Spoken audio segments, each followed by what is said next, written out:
I'm Dr. Inderpal Singh. I'm a National Clinical Lead for Falls and Frailty, working with a wide range of colleagues across Wales.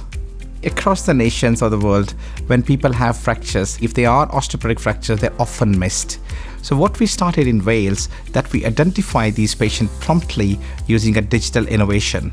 And once we identify them, it's very easy to reach those patients and explain the diagnosis to them and offer the treatment. In the year 2020, we were only treating 1% patients to guidance, which we have now reached over 10%. Bones are essential organs in our body. They make us stand tall. So it makes me very happy that we have now a system in place where we are respecting our bones. We are promoting bone health in Wales for Wales. I nominated Inder because he deserves it. He's a very passionate doctor. Whatever he does it with a full heart. I don't think anyone can stop him at this stage. And it's all with good intention for the people of the society. This nomination, I don't think I can ever explain in words, but it just gave me hopes that this work will not stop here.